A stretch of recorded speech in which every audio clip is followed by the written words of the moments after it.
Good day, good day, good day. I hope everybody's having a great day today. Welcome back for another episode. What we're going to do here today is go over the final episode of Daredevil. I had recorded this earlier, it didn't work out the way I wanted it to, so we're back again. But better than ever.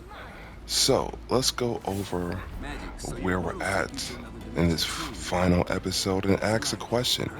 Is Daredevil cooking? So, we start with a picture, well, not a picture. We start with Bullseye looking through a scope, basically right where he left off in the previous episode. And then from there, it transitions to a deer, like he's shooting at a deer, which I thought was pretty dope. But he's not shooting at a deer, he's in jail, and Vanessa comes in. Vanessa's talking to him about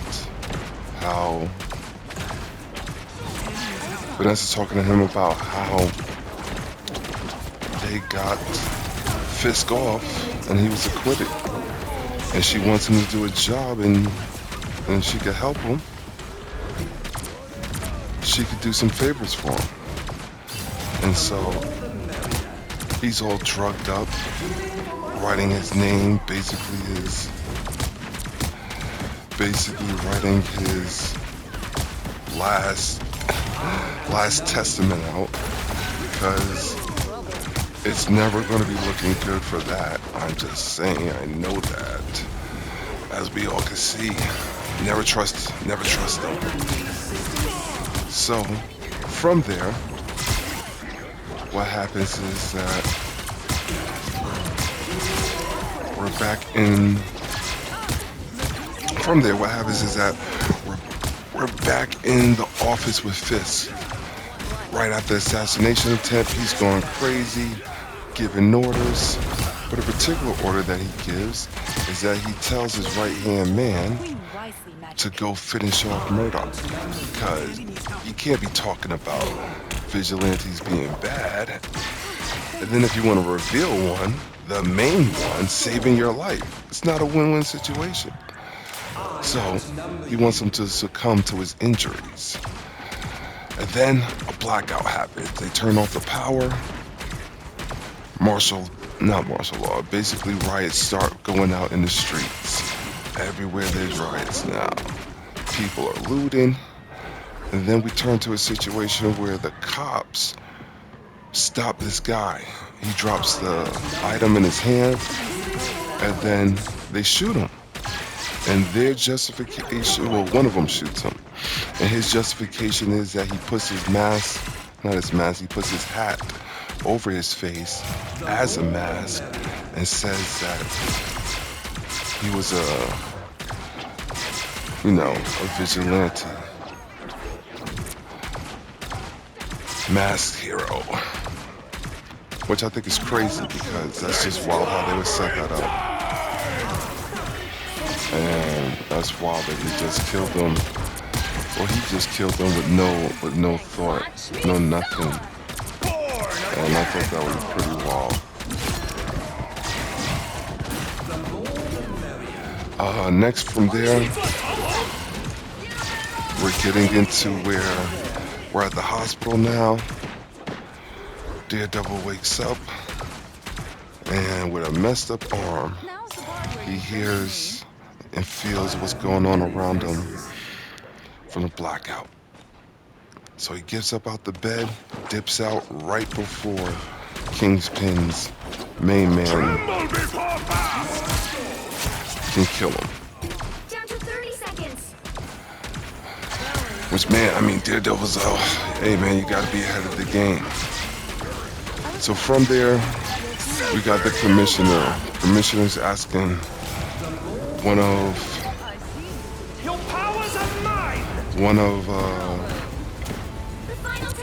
Kingpin's people on their team to help take Kingpin down. And she's been suspect this whole season, because time to switch things up. including which side you're When on. it all started, she was really on You'll the need a side top-notch team to of win the this one. office. I can't think of her name right now. I'm having a brain fart. But the black woman, when she took over, she's been there forever. And she was always on the side of the office. But as the season grows, Kingpin's influence of the person that he is, basically breaks her down. When she sees Baby Soprano get the promotion, I know she took a hit to that because when the season first started, it was all about him being, the underling. But now he's basically 30 above her. seconds before you attack. Get ready. So now she's doing whatever she can do for job survival. Where I come from, And she you are records the known as message and then Orochi, sends the Great it. Snake. She records the conversation and then sends that to That would make Kingpin. you the only one. And then from there, plans The are set battle in starts motion. in 5, 4, Um, 3, 2, 1. we got the next All you need to do scene is where capture the Matt mission area. ends up Got at it? his house in his gown, I would say. Ends up in his house in his gown. Here they come. And lo and behold, who's there with him? But the man himself, Frank Castle, which I thought was crazy. I thought it was crazy that Frank Castle was finally here, and he says that he's here for a favor. He's doing a favor. And the question is, who he's doing a favor for? We don't know yet, but we will find out. And he's talking about basically, yo, when these cops come for you, man, I ain't playing patty cake with them, chopping them down. And he knows they're coming for him. He knows that that's why he's there for him. So he asks him, are you gonna fight him with your ass out? Which I thought was pretty funny. But that's the true thing. He's over there walking, I don't know how he got home, especially being blind, with his ass out. So I thought that was pretty funny. And then from there, the cops come. The Final whole score. task force, the 1, 2, vigilante task 0. force, they come for Daredevil.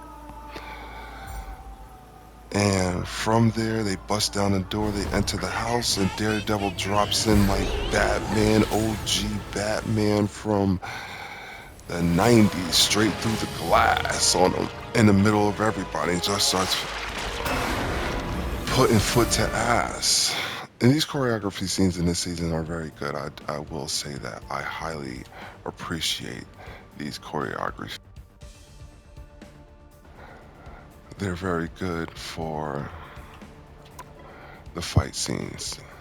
Like I said, the fight scene with Muse was pretty dope. I definitely like that. That was a pretty dope episode. And like I said, how he made the baton into basically a scorpion weapon with a get over here was top notch. That was a cool little thing that they did in there. So yeah. And then as the cops are fighting Daredevil, one of the cops gets shot right through the back as Punisher comes in, and he is not playing with these guys. When he said he was putting foot to ass, he really meant it in regards with that. And I thought that was that was pretty telling because he wasn't playing. There was this one scene where he takes this The cop's right head, he heroes could make puts all it the difference. against, well, first of all, he kicks him into a counter. Then from there, he puts his head on top of the counter and he just empties like the whole clip in his head. And the view that they did it from, man, that was nice. That was a nice view to capture that scene. I also appreciate the blood in there. because he took this knife to somebody's neck or gut and just slashed. And like, yes, this was the old Daredevil. We needed this back. We needed this. Because if you don't know, the whole season is basically two seasons into one. They'll be The coming in 30 first seconds. Stay uh, strong. adaptation of the season didn't go well, so they fired the Your reckless showrunner. Then they charm and brought in a new behind-the-back showrunner, skills and they had to will knock work 'em around dead. that because they You're just making this couldn't sound like toss a that double season. date, That's a but whole I waste of don't money. see any bodies. And so this is where we're at right now. So that's why it Save the feels world so and crack different, dumb jokes while we do and so disjointed. In regards to it, The battle this fight starts in scene 5, is just 4, brutal. 3, Daredevil 2, is 1. kicking ass, You have taking to stop name. them and Punisher secure the is just mission area. bodying people, and then we find out who killed White Tiger. It was the black cop from Chicago. Like, what? And Punisher's like, man, the devil on his shoulder. Kill him, Red. Kill him, Red. Kill him, Red. Clearly, you needed some help. And Punisher is like just egging him and egging him and egging him. But he's not falling for the bait. He is not falling for the bait. And then he takes him out. He says he, and then Punisher takes him out of cop. As he says this, he's not worth it. As they're having mid-conversation, he just shoots a cop right there. It was pretty funny. And Frank is just not giving a flying F. He told him and he warned him like, yo, bro, I'm chopping these motherfuckers down when they come up in here. And I'm here to do you a favor. I'm not here to play nice with them. Which is exactly what he did. I loved it. Punisher is the realest character in this Marvel series. From what they have him as and how they portray him, Punisher's the best character in the Marvel series. And I dare somebody to tell me otherwise. I dare somebody to tell me otherwise. So from there, he is arguing with Matt now, and Matt stops their argument to say, "Yo, I hear a grenade," and him and Punisher jump to the window. Matt grabs him, nice little hug moment as they swing away on baton off the roof. And I thought that scene that was a dope scene. That's such a Daredevil scene, a Daredevil thing to do. So I appreciate that scene as well. They land on the car. They get off the car and they start walking down the alley, and all of a sudden a car pulls up on them, and lo and behold, who it is, the person that called in the favor, it's fucking Karen. Karen is back after her brief first episode, 5 minutes on screen. I didn't think she was coming back, but sure and lo and behold, she is back. And she was on who called them. They go to Punisher's bunker house. He asks her if she wants some coffee. She says no with a stern face. If you know what the coffee's all about. I mean, let Luke Cage tell you how they played in Marvel, man. If you know what coffee is all about. But she says no, and her and them have a moment, and he feels like he's always pushing her away. I don't know why they don't just get together, because obviously they feel something for them. Even Matt felt the heartbeat, sensed the heartbeat, so he knew what was up, which is crazy, knowing that how another woman that you have feelings for feels around another man is totally wild. That's like next level privacy invasion. But from there, they try to figure out what they missed. They had to miss something. Why was, Foggy murdered? There has to be something. So they go to where the documents are kept for Foggy, and they find out that the location is all about location, just like real estate. Location. This location that they're at, that Fisk has. This location that Fisk has, how can I say, the docks, and where he's in Red Hook. it's basically the whole point of this, the whole point of why Fisk, is doing what he's Vampire! doing. He wants this location so he can turn it into his own personal piggy bank, basically. Um, which, hey, Kingpin move. And then from there, they have a conversation deep into their feelings and what they think and what they should do. And they figure they should go to where the cops are at.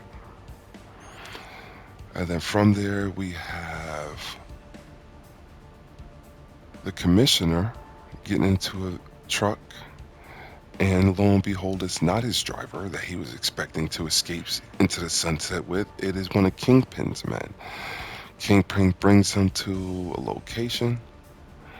And in this location, it's like, man, all these other people in front of him. And I felt like this was going to happen, but it was crazy just seeing it happen. One of the wildest scenes I have seen in Marvel, and they push the boundaries on this because I have never seen anything like this in a Marvel show. This man, Kingpin, just goes brutal on the commissioner in front of everybody, chokes him down.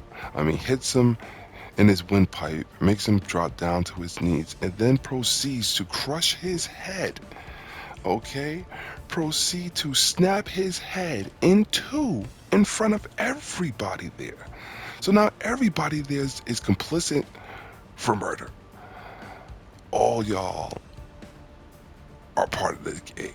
And it's crazy because I'm like, man, Kingpin is doing Kingpin things, and they really took it there.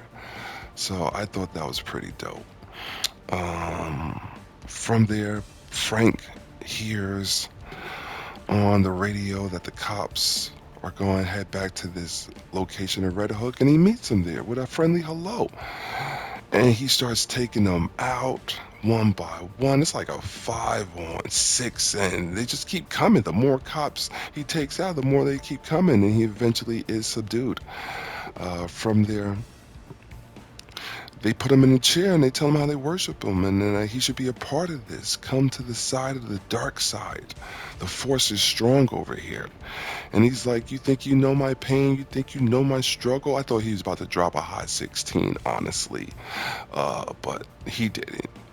And they proceed to whoop on him. And he enjoys it. Frank loves a good punishment. That's why he's a punisher. Hey, sometimes you gotta give and get and receive. That's the way life works. And Frank likes those odds. From there, Daredevil and Karen approach the Red Hook base where the cops are at, not knowing that Frank is in there, and they are totally overwhelmed with and overmatched by numbers. And it's crazy because Daredevil really had the idea that him, after just getting shot in the arm, is going to go down there to the main base of operation and take on everybody. Karen's like, yes, you will surely die, and that's what they want from you. So let's go and regroup. And Daredevil's like, you know something? That's a smart idea. That's why I'm glad you're around. You're the opposite of Frank. You're the reasonable person. Frank's all go full ham, and you're like, hey, let's take a breath. Let's take a second to think about what's going on here. I appreciate you, Karen.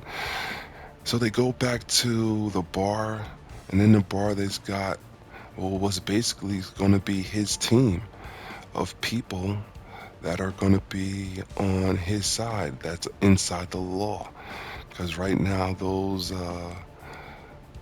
not many of them on the good side. They're all down with the task force. So he's got a bunch of civilians, but the question is, who else is coming? I mean, because right now, Mayor Fisk has sat down in front of the New York people and told them, you know something? This vigilante shit is getting out of control. I'm going to put everybody in martial law. And I love New York for it. And I think to myself, when I read comments about this show, it's funny because when I read comments about this show and people ask, what do they think was going to happen? Like they knew his past, they knew what he was before. What did you think was going to happen? And it's so of a parallel to what we have in real life right now with our leader. But that's another story, but I just found it funny because people ask that question, and in real life, they really have a situation like that. Moving forward, though, I digress. Frank is in basically a cell with a bunch of other people in cages in Kingpin's bottom layer. So Kingpin's got a bunch of people that he's holding hostages, and he got them all in individual little cellies. And Frank is one of them. Him and Vanessa go down there and have a good dinner in front of their captured people. So the next move is Punisher being the guy that he is. He's like, yo, I am not staying down here. And he cons the guard to come close to him, saying that, he appreciates him. And the guard, being such a Punisher fanboy, uh, moves forward and gives him a handshake. And then from there, you knew it was coming. He breaks his arm, snaps it, and then we assume that Punisher is now on the loose because the season 2 is coming. So the question is, after all of that, is Daredevil cooking? I'm going to say I'm looking forward to the new season because now they have a certain path, they have a certain direction from what we're seeing in the set photos. They bring in the black Daredevil suit. If you know anything about the black Daredevil suit, when they bring that out and he has that on, it's nothing nice. Daredevil is basically losing his religion. I'm telling you, because he's knocking everybody the fuck out. And this is when he had the Hand as his personal assassin team in the comics. So, like he said, he's going to build a team. I want to know, and I would like you to give me your insight on who do you think is coming. Do you think like he's bringing other street level heroes? They said that one of the other people from the Defenders is already on set with Daredevil. So Jessica Jones is possibly going to be in that season. So that would be a dope little power up. The power of Jessica Jones, and now really Marvel having their hands on it and able to fully utilize how they use her powers with CGI and things of that nature, because Netflix really didn't have the capability to do something like that. So now that Marvel's got it, they could really, do something with Iron Fist, do something with Luke Cage, do something with Jessica Jones, and really bring the Defenders. Or, man, I'm mad that they killed off Elektra, because now that Marvel has Daredevil, they could really do Elektra, and I would like Elektra to be in this. I would like to see the Hand. I would have loved to seen Daredevil drop down over a bunch of cops, and all of a sudden all these ninjas pop up behind him. Oh my goodness. But that being said, I think that this season was definitely mid, obviously because it was two directions, but I'm excited for where it's going forward. And I hope that um, y'all are here with me as I go over that season from the start, because obviously I caught this season mid-season when I decided to do this, but we're going to go from the start next one. My next episodes of what I'm watching is The Last of Us. I'm going to go over those episodes, and hey, stay with me. Thank you. I love you all. I appreciate y'all. It's been a beautiful day in the neighborhood, and y'all keep rocking with me. Follow me, Mashing Buttons 101 on YouTube, Mashing Buttons 101 on Twitch, and Mr. Button Masher on Discord.